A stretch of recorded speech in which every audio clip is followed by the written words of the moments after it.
ମା ଚାଲି ପାରୁନଥିଲା। 10 ମାସ 10 ଦିନ ଆମକୁ ପେଟରେ ଧରିଲା। ଯେତେବେଳେ ଆମକୁ ସେ ପ୍ରସବ ଜନ୍ମ କରିଦେଲା, ଆମ ଆଖିଟା ବନ୍ଦ ଥିଲା। ଆମେ ଆଖି ଫିଟେଇ ଦେଇକି ଚକ୍ଷୁନ୍ମିଳିତଂ येन ତସ୍ମୈ ଶ୍ରୀ ଗୁରୁବେ ନମଃ। ଆଖିଟା ଫିଟେଇଲା ବେଳକୁ କିଏ ବସିଛି? ମା ଚେତା ଶୂନ୍ୟ ହେଇକି ପଡିଥିବ, ଜେଜେମା ପାଖରେ ଥିବ, ତାହେଲେ କିଏ ସେ ମା ମାନେ ଥିବେ? ସିଏ ହଉଛନ୍ତି ଆମର ପ୍ରଥମ ଗୁରୁ। ସେ ଆମକୁ ଜନ୍ମ କରିଛନ୍ତି, କଷ୍ଟ ସହିଛନ୍ତି ଏବଂ ଆମ ଆଖି ଖୋଲିବାର ପ୍ରଥମ ଦୃଷ୍ଟି ତାଙ୍କ ଉପରେ ପଡିଛି। ଚକ୍ଷୁନ୍ମିଳିତଂ येन ତସ୍ମୈ। ଆଉ ଗୋଟେ କିଏ ହେଲା? ଆଉ ଅଜ୍ଞାନ, ଆମ ଭିତରେ ଯୋଉ ଜ୍ଞାନର ଆଲୋକର ଅଭାବ ଥିଲା ତାକୁ ଯିଏ ପରିପୂର୍ଣ୍ଣ କରିକି ଆମ ଆଖିକୁ ଉନ୍ମୋଚନ କରି ବଡରୁ ବଡ କଲା, ସିଏ ହଉଛନ୍ତି ଗୁରୁ। ପିତା ଗୁରୁ, ମାତା ଗୁରୁ, ଗୁରୁ ବ୍ରହ୍ମା, ଗୁରୁ ବିଷ୍ଣୁ, ଗୁରୁଦେବ ମହେଶ୍ୱର। ଗୁରୁ ବ୍ରହ୍ମା ବିଷ୍ଣୁ ମହେଶ୍ୱର ବୋଲେ ଗୁରୁଙ୍କୁ ବ୍ରହ୍ମା ବିଷ୍ଣୁ ଏବଂ ମହେଶ୍ୱରଙ୍କ ସାଙ୍ଗରେ ତୁଳନା କରାଯାଇଛି। ସିଏ ହଉଛନ୍ତି ପିତା ମାତା ସବୁ। ଆମେ ଯଦି ତମର ଗୁରୁଜନ ମାନଙ୍କୁ ତମେ ଭଲ ପାଇବ ପିଲେ, ଜେଜେମା ର ବୁଢୀ ଗପ ଶୁଣିକି ଆମ ଆଖି ମଧ୍ୟ ଖୋଲିଛି, ଆମେ ବୁଢୀ ମାର ଗପ ମଧ୍ୟ ଶୁଣିଛେ। ସେ ଛାଡ, ସବୁ ତମେ ବଡ ହେଇଗଲ, ଆଜି ଯୁଗ ପରିବର୍ତ୍ତନ ହେଇଗଲାଣି।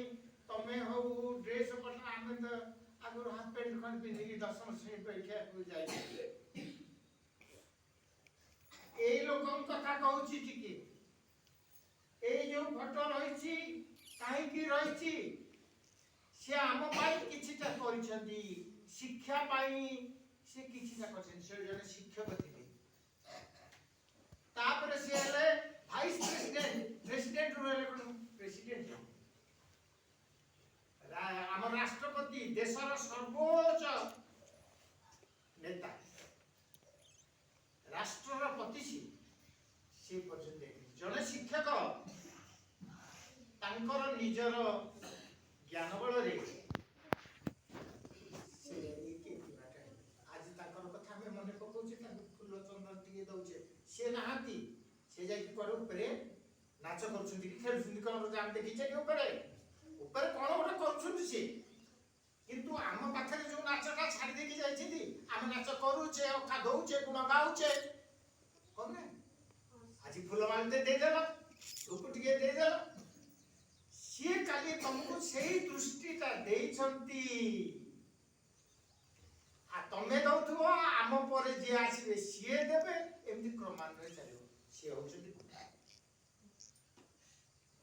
ଆମ ସମସ୍ତଙ୍କ ତୁଳନାରେ ଆମର ଶିକ୍ଷା ଗୁରୁ ପିଲେ ହଉଛି ଆମ ମନ ଭିତରେ ଯୋଉ ବିକାରଗ୍ରସ୍ତ ଭାବ ଅଛି ଏବଂ ସମାଜରେ ଚଳିବା ପାଇଁ ଯୋଉ ଜିନିଷ ଆବଶ୍ୟକ ସେଗୁଡା ପୂରଣ କରିବା ପାଇଁ ଶିକ୍ଷା ଗୁରୁ। ତମେ ଆଜି ସ୍କୁଲରେ ପଢିଲ, ଏଇ ପାଠ ପଢିଲ, 1 1 2 ନାଚ ଦେଇ ତେଇ ନାଇଁ ପଢୁନା ଆମେ। ଗୀତ ପଢିଲେ, ସେଗୁଡା ଅକ୍ଷର ଶିଖିଲେ, ଜାଣିଲେ ନାଇଁ, ସେଇଗୁଡାକ ମନେ ରଖିବ।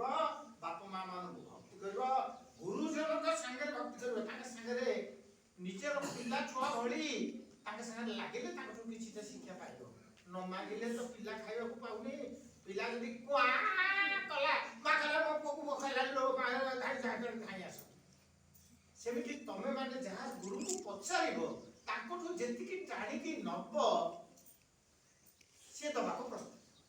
ଆଉ ସମସ୍ତଙ୍କୁ ଯାଚିକି ଦଉ କୋଉଟା ମନେ ପଡିବ, କୋଉ ପିଲାର କଣ ଦରକାର ହେଇପାରିବେ। ତମର ଯାହା ଅସୁବିଧା ଆମ ଗୁରୁଙ୍କଠୁ ସବୁ ବୁଝିନ। ଗୁରୁଙ୍କୁ କେବେ ହେଲେ ଭାବିବନି ସେ ଆମକୁ ଦଣ୍ଡ ଦେବେ କି କଣ କରିବେ। ନାଇଁ ନାଇଁ, ଗୁରୁ ଆମର ବନ୍ଧୁ, ଗୁରୁ ଆମର ବାପା, ଗୁରୁ ଆମର ମା। ତେଣୁ ଆମେ ତାଙ୍କ ପାଖରେ କୌଣସି ଯେତେ ଅଳିଆ ଆର୍ଦୋଳି କରିବ, ମା ବାପାଙ୍କ ପାଖରେ ଯେମିତି ଅଳିଆ ଆର୍ଦୋଳି କରୁଛ, ଗୁରୁଙ୍କ ପାଖରେ ସେ ଅଳିଆ ଆର୍ଦୋଳି କର, ସେମାନେ ତମକୁ ଦେବେ। ଏବଂ ତମେ ଜୀବନର ଯୋଉ ଲକ୍ଷ୍ୟ ସାଧନ ପଥରେ ଯାଉଛ, ବୋଲେ ବଡ ହବା ପାଇଁ ଯୋଉ ଆଶା କରିଛ, ବାପା ମା ମାନଙ୍କର ଯୋଉ ଆଶା ଅଛି, ସେଇଥିରେ ମୋର ଆଶୀର୍ବାଦ ସମସ୍ତେ